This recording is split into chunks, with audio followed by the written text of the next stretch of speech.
이제 가정의 달 하면은요, 부모, 자녀, 또 우리 가족들 위해서 여러 가지 생각이 듭니다. 그런데 가정의 달만 생각하라는 게 아니죠. 우리 평생에 하나님께서 우리의 공동체에 가정 공동체, 가족 공동체를 주셨는데 이 가족은 뗄래야 뗄 수 없는 관계다 이 말이에요. 그래서 이제 가정하면 여러분 우리 집 가족, 가정이라는 단어를 떠올리면 어떤 마음이 먼저 듭니까? 평안함, 화목함, 기쁨, 뭔가 따뜻하고 뭔가 포근한. 그래서 여러분 어디 아무리 좋은 곳을 갔다 왔다 할지라도 외출하고 나서 집에 와서 하는 말이 뭐예요? 어디가 제일 편하다? 집이 제일 편하다. 이런 얘기를 하죠. 그런데 이제 반대로 가정이 참 이런 모습임에도 불구하고 사실 어떤 분들에게는 가정이 천국이 되어야 한다 이런 생각을 하긴 하지만은 반대로 가정이 지옥과 같다. 오히려 외출을 했다가 집에 들어갈 때 집에 들어가기가 두렵고 아버지 얼굴을 대면하기가 두렵고 어머니 얼굴을 대하기가 걸끄럽고 형제들 대하기가 쉽지 않은 그런 모습들을 가진 가정의 모습이 없지 않아 있다는 거예요. 그럼에도 불구하고 가정은 하나님이 세우신 공동체고 하나님은 이 땅을 창조하실 때 학교부터 만들지 않았어요. 정치단체를 먼저 만들지 않으셨어요.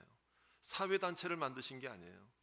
바로 아담과 하와를 창조하신 것은 그 아담과 하와가 하나님을 섬기는 교회임과 동시에 가족 공동체, 가정을 세우신 줄 믿습니다. 그래서 오늘 이 자리에 오신 모든 성도님들이 오늘 제목처럼 오늘 말씀은 단순한 감사에 대한 감사절에만 이야기하는 게 아니에요. 이 감사가 항상 가정에 차고 넘쳐야 된다. 우리 가정도 가정이 넘치는 가정이 또 감사가 넘치는 가정이 되시기를 바랍니다. 그러려면 내 마음부터 감사가 넘쳐야 되겠죠. 그래서 이제 오늘 말씀에 보면은 이런 당부를 해요. 17절에 보니까 말에나 일에나 다 주 예수의 이름으로 해라. 그래야 감사가 넘치는 가정이 된다. 이런 얘기인데 그럼 여러분 이 부분을 그냥 넘어가서는 안 돼요. 그 말이 뭐냐 이거예요. 일이 뭐냐. 여기서 말이라고 하는 거는 우리의 생각, 마음 그런 것들이 이제 말로 언어로 표현되는 거잖아요. 어떤 말이나 단어만 말하는 게 아니에요. 바로 내 생각, 내 마음 이런 것들이 바로 주 예수의 이름으로 하라. 그렇죠. 자, 그리고 일이라고 하는 것은 손과 발이 행하는 모든 일들이죠. 그런 일들도 주 예수의 이름으로 해라. 이렇게 당부를 해요. 이 가족 간의 연결고리가 끊어지고 대화가 사라진 가정도 있잖아요. 제가 부목사 시절에 한참 전이죠. 어느 한 교회에 부목사 생활을 할 때였는데 대신방이었습니다. 대신방은 순서대로 진행하기 때문에 한 가정에 한 30분 이상을 머물 수가 없습니다.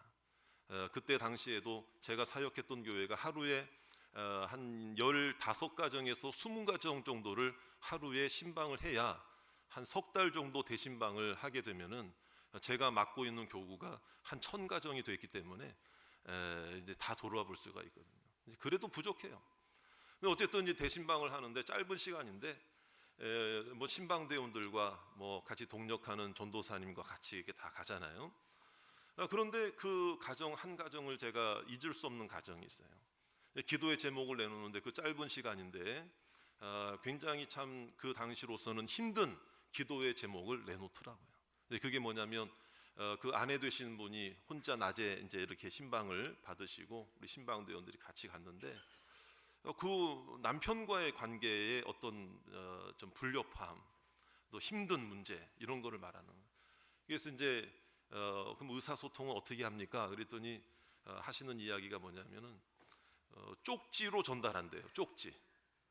그래서 아들이 거기 하나가 청소년 아들이 고등학생 정도 아들이 있었어요. 근데 아들한테 아빠가 퇴근하고 오면은 아들한테 쪽지를 뭐라고 쓰냐면 와서 식사하라고 해라.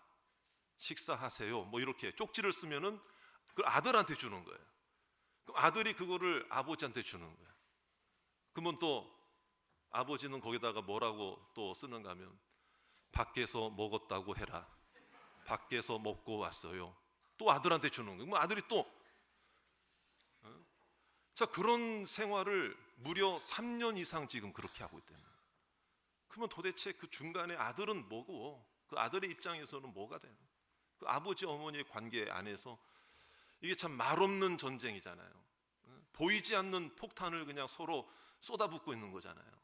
참, 그래서 이제 그런 눈시울을 붉히면서 그 기도의 제목을 그 당시만 해도 제가 젊은 목사였는데도 그런 걸 다 이야기하시더라고요. 얼마나 참 간절했으면 그래. 그래서 이제 같이 신방대원들하고 기도해드리고 그리고 이제 그 뒤에 그래도 감사한 거는 조금씩 이제 회복되고 나아졌다는 또 그 모습을 보게 되었는데요.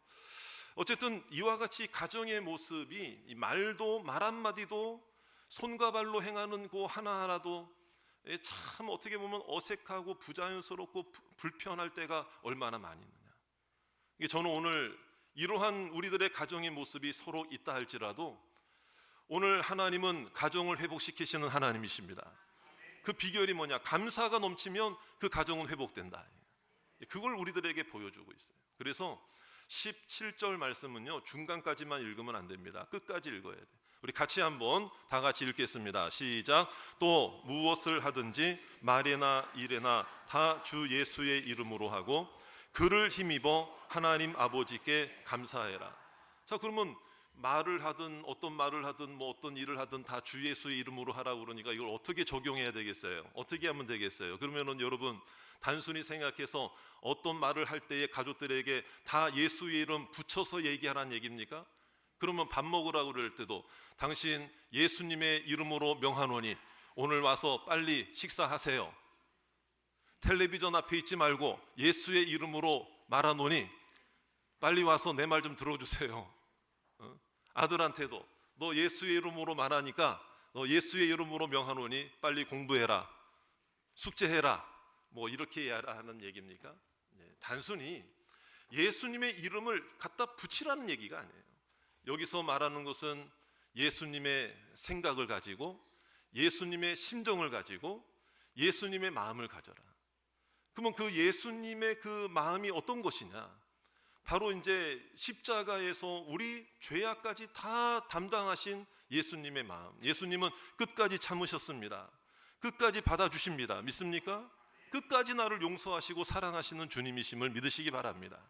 그래서 먼저 감사가 넘치면은 그 가정의 어떤 그 죄악의 누적됨, 어떤 상처의 누적, 서로 용서하지 못하고 용서받지 못하는 어떤 그런 불편한 관계들이 예수님의 심정을 가지기만 하면은 여러분 저를 따라 하실까요? 내가 먼저. 그렇습니다. 내가 먼저 그 마음을 가져야 된다. 그래서 오늘 말씀의 13절 말씀을 보세요. 13절 말씀 다 같이 함께 읽겠습니다. 시작. 누가 누구에게 불만이 있거든 서로 용납하여 피차 용서하되 주께서 너희를 용서하신 것 같이 너희도 그리하고. 서로 용납하라. 용납하라는 건 받아주라. 피차 용서하라. 그런데 단순한 용서, 인간 대 인간의 용서가 아니고 내가 뭔가 용서할 만한 큰 것을 가졌고 나는 절대 잘못 안 했고 저 사람만 잘못했고 그러니까 나는 용서의 키를 가지고 있다, 이렇게 생각하면 그거는 오산입니다. 오해입니다. 여러분 누군가가 이야기했듯이 우리가 누군가를 용서할 수 있는 것은 내가 뭔가 용서할 수 있는 자격과 기준을 갖추어서가 아니라 오직 용서하시는 하나님이 계시기 때문에 우리가 용서해야 된다는 거예요. 여러분 인정하십니까?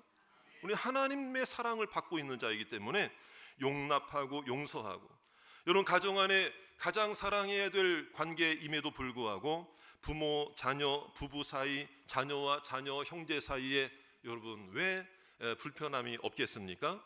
그런데 이러한 상처의 누적, 용서를 포기하고 용서가 중단돼 버리면 언제 내가 이 사람을 받아주었지?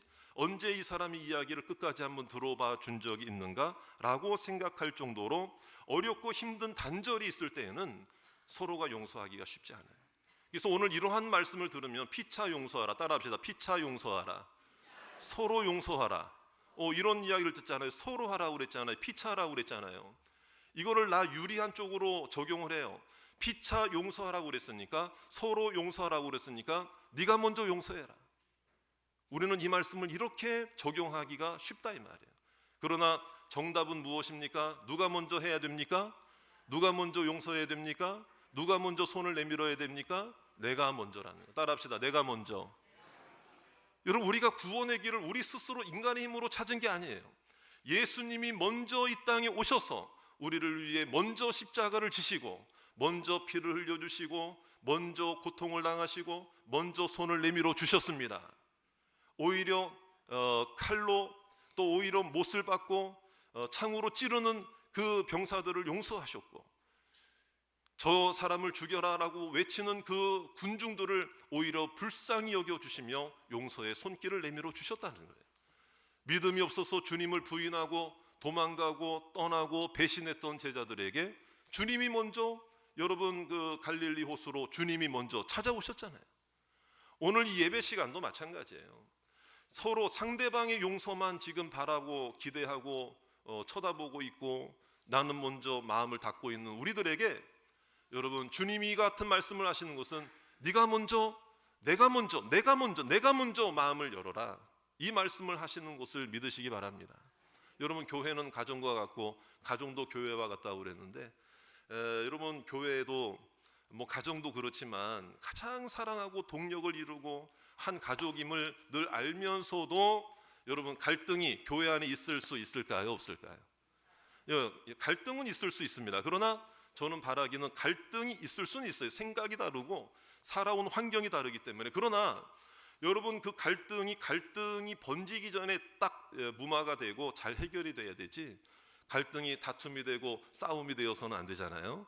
그러니까 교회도 마찬가지인 것 같아요. 교회도, 여러분, 우리 교회는 다투는 교회가 되지 않으시기를 원합니다. 싸우는 교회가 되지 않으시기를 원합니다. 이 평강, 화목, 그러려면 내가 먼저 이 자세가 필요하다.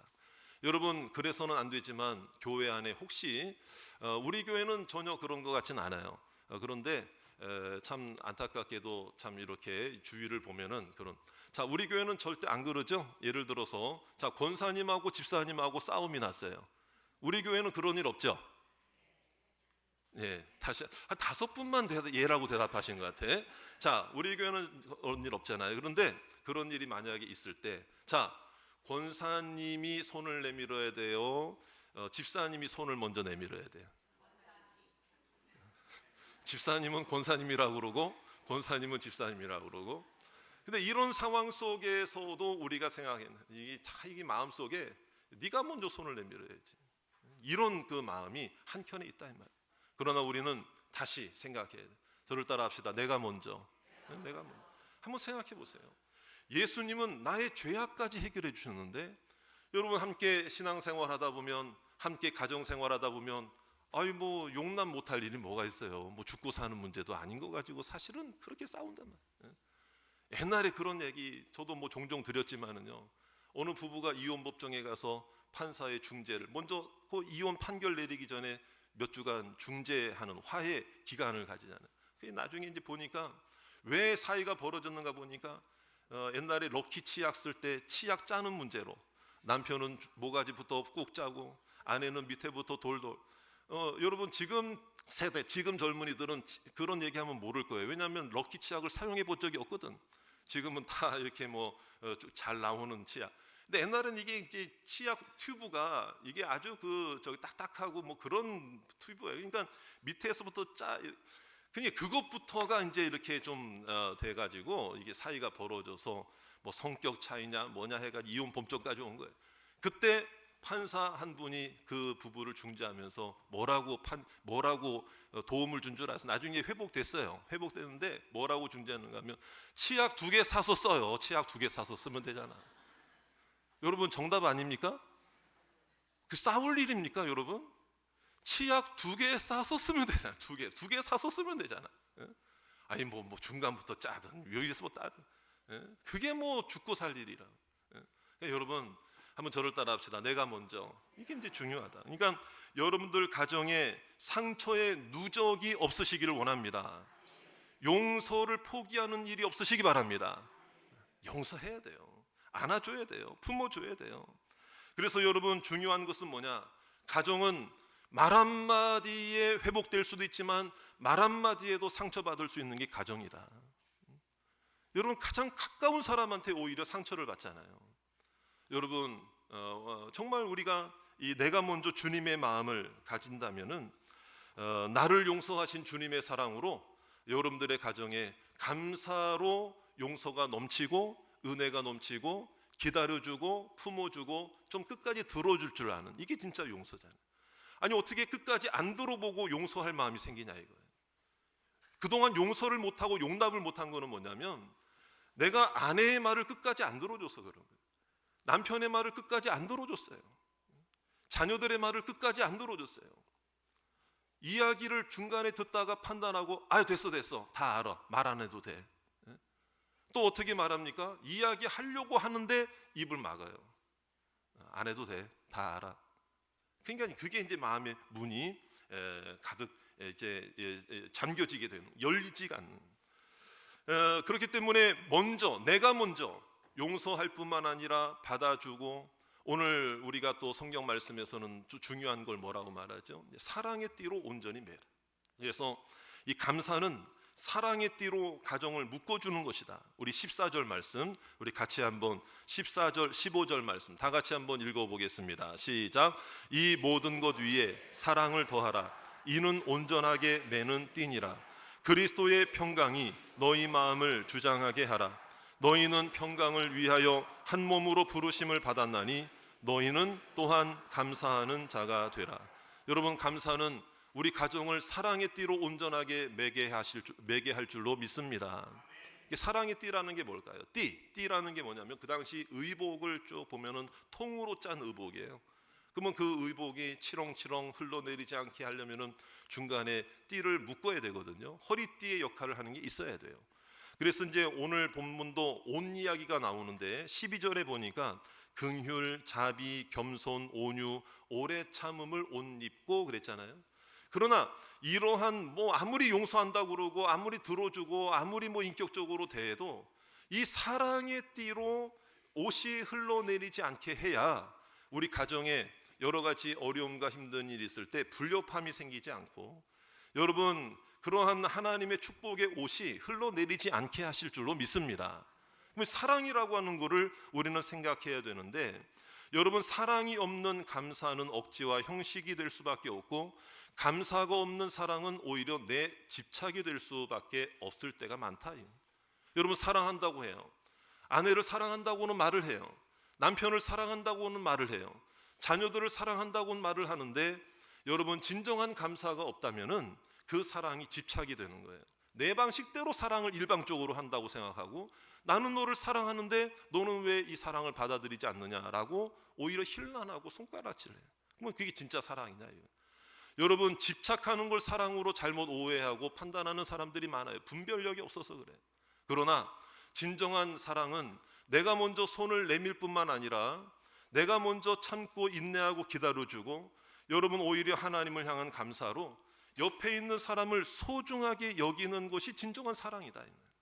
그 사랑이 없이 여러분, 형식적인 허울 좋은 겉모양만 좋은 사랑은 진정한 사랑이 아니다. 여러분, 내 방법으로만 사랑하는 자들이 있어요. 내 방법으로만, 나 만족하기 위해서 내가 너를 사랑한다. 이것은 진정한 사랑이 아니라는 것입니다. 그렇기 때문에 온전하게 매는 띠가 사랑이라고 하는 것은 하나님께서 이 땅에 예수 그리스도를 보내주셔서 그 십자가에 주님이 못 박혀 계실 때에 여러분, 그 철못에 강한 능력으로 예수님의 몸이 지탱된 것이 아니라 바로 하나님의 사랑이 예수님의 몸을 지탱하게 하셨다 이거예요. 여러분, 믿습니까?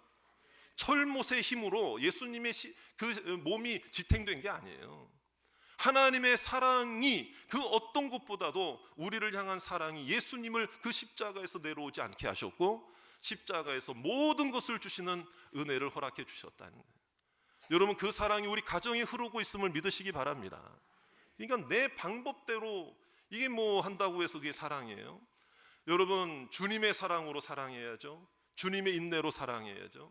그래서 이제 남편과 아내, 남자와 남성과 여성의 이 근본적인 어떤 그 차이점이 있단 말이에요. 예를 들면은 우리 남편분들이 아내 되시는 분에게 평소에 잘 못하다 보니까 바쁘고 이러다 보니까 챙겨주지 못하니까 기념일 하루는 그래도 내가 삐까뻔쩍하게 챙겨야지. 자, 예를 들어 드리는 것입니다. 자, 여기 아내 되신 분들은 한번 잘 들어보세요. 자, 내 남편이 기념일 1년에 한 번, 생일이든 뭔제든, 자, 다이아몬드 반지를 하나 딱 주면서 축하해, 사랑해, 그거 하고 매일 한 송이의 장미꽃을 사랑하는 말과 함께 준다. 그럼 어떤 걸 선택하시겠어요? 이게 다 엇갈려, 좀 엇갈려. 여러분 표정이 대답 못하시는 분은 둘 다 받았으면 좋겠다, 뭐 이런 얘기. 그래도 다이아몬드, 그래, 장미꽃 뭐 하루에 하나씩 시들어버리면 뭐 그거지. 어떤 분은 그래요. 그래도 다이아몬드 뭐 이런 분들도 있어요. 그런데 이제 이게 이제 왜 그런가, 제가 뭐 약간 극단적인 말씀을 드렸죠. 그러면 또 하나 더 뭐 여쭤볼게요. 그러면 이제 이거는 또 잘 좀 이렇게 너무 극단적인 예일 수 있으니까, 자, 365만 원을 하루에 한 번에 받기를 원하세요? 하루에 10,000원씩 받기를 원하세요? 네? 한 번에? 이게 다 또 다를 수가 있어요. 네, 그런데 남자는 뭐냐면, 남자는 성향적으로 잘 못했다가도 이날 한 번 뭐 해주면은 다 용서가 되겠지, 이런 마음을 한 번 갖는데, 근데 여성분들은 좀 다르대요. 한 번에 해주려고 하지 말고, 그 한 번 뭐 뭘 받는다, 선물 받는다, 그럴 때 뭐라고 말합니까? 아내 되신 분들이 평소에나 잘해. 또 그리고 속으로 뭐라고 그러는지 아세요? 아이고, 잘못한 건 알기는 아나 보네. 나한테 못 해준 건 알기는 아나 보네. 뭐 이런 얘기를 합니다. 이게 단 달라서 그렇다 이거예요. 그러니까 이 사랑이라고 하는 거를 내 입장, 내 만족, 자기 만족을 위해서 이게 사랑한다 그러면은 이게 이제 안 된다는 거죠. 이게 서로를 알아야 된다. 서로를 아는 게 진짜 사랑이잖아요. 서로를 알지도 못하고, 여러분 제가 이렇게 얘기하지만 여러분 지금 눈빛이 딱 제가 한 3분 느낀 것 같아. 목사님은 잘하고 있습니까? 다 그런 거예요. 저도 찔릴 때가 많아요. 그러나 어쨌든 우리가 노력하자는 것이고, 그런 것인데, 그래요. 그러니까 남편 되시는 분들은 평소에 정말 잘할 필요가 있다. 말 한마디 다정하게 안 하면서 기념일날 뭐 하나 딱 한다고 여러분 다 잘했다 뭐 이렇게 하는데, 좀 마음을 해야, 평소에 내 아내가 남편의 인정을 받고 싶고 따뜻한 말 한마디가 필요하다는, 그거는 그 어떤 보석과도 보물과도 바꿀 수 없는, 나중에 여러분 이 세상 떠날 때 내 남편이 해준 따뜻한 말 한마디, 힘이 되는 말 한마디가 고맙게 느껴지는 거지. 여러분 그동안 받은 선물 목록이 쫙 생각나면서 여러분 그 기억으로 천국 가겠어요? 그렇지 않다는 거예요. 반대로 아내 되시는 분들은 남편의 입장에서 생각을 해야 돼요. 남자분들은 좀 그런 게 있어요. 뭔가 좀 못했더라도 한 번에 좀 해결해 주고 싶은, 그것도 나쁜 마음은 아니거든요. 그러니까 비아냥되지 마시고, 또 그거를 그대로 순전하게 받아주시고, 오늘 다이아몬드 받았으니 내년에도 줄 믿습니다, 뭐 이런 마음. 이거 한 번에 뭐 다 평소에나 잘하지, 이런 생각 가지지 마시고, 그렇게 해서 남편의 자존심을 세워주고 인정해주고, 그러면은요 서로 사랑의 띠가 묶여지는, 서로 흔들리지 않게 하나님께서 더 감사가 넘치는 그런 가정으로 인도해 주실 줄 믿습니다. 이 사랑의 띠로 옷을 딱 이렇게 하면 그건 이상해 보이지가 않아요. 과한 게 아니에요. 여러분 띠가 있다는 거, 허리띠로, 이건 뭐냐면 편안하고 안정감이 있고 불편하지 않게 하는 거잖아요. 띠라는 게 옷을 이렇게 잘 유지하는, 옷 매무새를. 여러분 사랑이라고 하는 거는 서로 불편하게 하는 게 사랑이 아니다.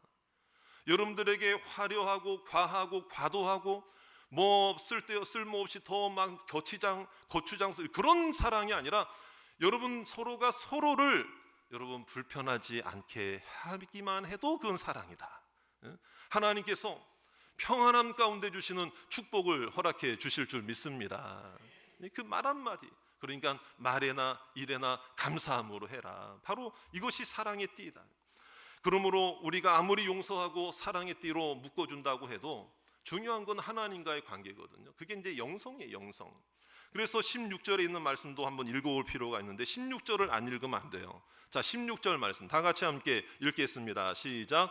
그리스도의 말씀이 너희 속에 풍성히 거하여 모든 지혜로 피차 가르치며 권면하고 시와 찬송과 신령한 노래를 부르며 감사하는 마음으로 하나님을 찬양. 자, 보세요.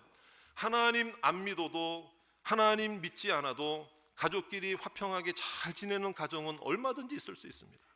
그러나 이것만이 하나님이 원하시는 모습이 아니다. 서로 용서하고 손을 내밀고 사랑의 띠로 묶어주고 말과 일에 서로 감사하는 마음으로 하나가 되고 들어주고 용기 있게 화목하고 정말 그 가정이 천국처럼 되기 위해서는요, 우리끼리만 좋아서는 안 된다.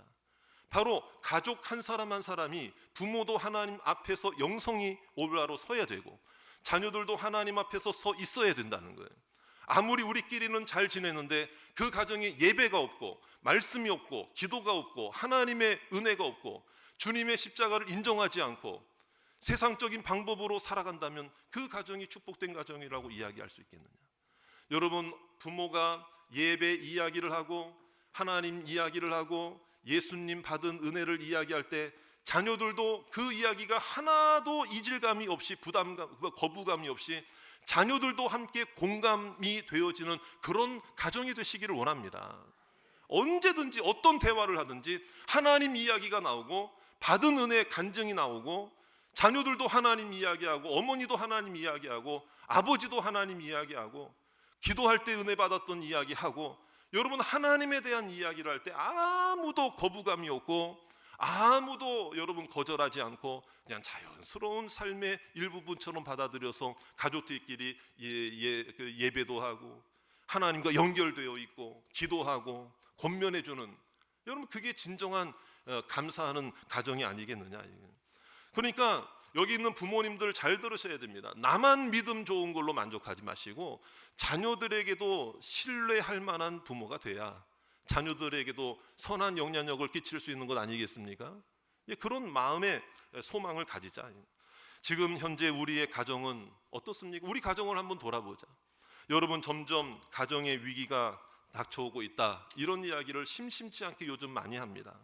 함께 살아도 대화가 없고 사랑한다고 말하면서도 서로에게 상처를 주고 함께 있지만 마음은 따로 있고 생각도 점점 멀어지고 있는 가정의 모습, 외도, 폭력, 대화 단절, 무관심, 그냥 중심을 잃어버리기 때문에 사랑의 띠가 어디 갔는지 모르는 거예요. 다 흘러내리는 거예요. 다 그냥 끊어져 내버려지는 거예요. 그러나 여러분, 우리는 알아야 됩니다.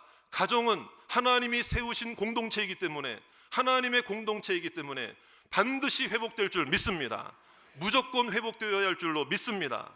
너의 존재를 소중하게 여기시고 나의 존재를 소중히 여기시고 우리의 존재를 소중히 여기셔서 나를 위해, 내 부모를 위해, 나의 자녀를 위해 예수님이 십자가에서 모든 것을 허락해 주셨다. 그것을 우리가 생각하면은 감사하지 않을 수가 없다 이 말이에요.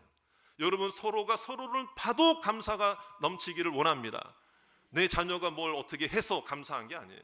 그 존재 자체만으로도 우리는 감사의 제목이 되기 때문에 저를 따라 하실까요? 말에나 일에나. 그렇습니다. 자, 여러분, 이번 한 주간뿐만 아니라 우리의 평생토록 저와 약속한 가지 실천사항 하나 말씀드릴게요. 자, 오늘부터 시작해서 하루에 한 번 이상씩 내 가족들에게 각기 감사하다, 고맙다 말 한마디 여러분 하시겠습니까? 저랑 한번 실천해 보시겠습니까? 여러분, 이거 참 쉬운 건 아니에요. 그러기 위해서는 이 막상 24시간 그냥 바쁘게 살다 보면 이거 생각 못 날 수도 있어요. 그런데 그렇기 때문에 한 가지 팁을 드리면, 자, 자기 전에, 그 전날 밤 자기 전에 미리 내일 누구한테 감사하다, 고맙다 이 말 한마디 할까? 요걸 미리 생각하고 잠을 주무세요. 그럼 하나님께서 꿈속에서도 감사의 꿈 꾸게 하시고 사랑의 꿈 꾸게 하시고 그런 은혜 주실 줄 믿습니다. 부모가 자녀들에게도 고맙다는 말 할 수 있어요, 없어요? 할 수 있어요, 없어요? 내 자녀, 야, 너가 이렇게 자, 식사 밥 잘 먹는 것만 봐도 나는 감사하다. 야, 고맙다. 그래도 엄마가 너 이렇게 얘기해 줄 때 내 얘기 들어줘서 고맙다. 너 오늘 학교 갔다가 다른 데 안 가고 오늘 집에 그래도 잘 들어 안전하게 와서 고맙다. 여러 가지 감사 고백할 게 많잖아요. 그러니까 오늘 정말 시작해서 하루에 한 번씩 이상, 자 누구에게, 가족에게, 자 무슨 말 하자, 감사하다, 고맙다, 이 말 한마디 꼭 해서 정말 우리가 감사로 가정을 새롭게 하시는 놀라운 하나님의 축복의 가정이 다 되시기를 주의 이름으로 축원합니다. 우리 함께 찬양하고 기도하겠는데요. 우리 주신 말씀 생각하면서 여러분, 우리는 바쁘게 살아왔어요. 힘겹게 살아왔어요. 가정을 위해 산다고 했어요. 가족들을 위해 내가 희생한다고 생각했어요. 그런데 정작 가정을 위해 수고하고 애쓰는 사이에 가족을 위한 생각, 마음, 시간들은 뒷전으로 미룬 채 살아올 때가 얼마나 많이 있어요. 돈 열심히 벌었잖아요. 가정을 위해서. 그렇죠? 내가 누구를 위해서 돈을 벌었어요? 가정을. 그런데 돈 버는 사이에 돈 벌려고 하다 보니 또 이제 가정에 소홀히 할 때가 또 있었다. 예를 들면 그렇다는 거예요. 자, 그러니까 오늘 다시 한번 우리 존재로 돌아갑시다. 내 가족이라는 존재로 돌아가서 정말 그 자체만으로 우리는 소중하고 감사하고 주님의 십자가 생각하면서 이 찬양을 우리 함께 주님 앞에 드리도록 하겠습니다.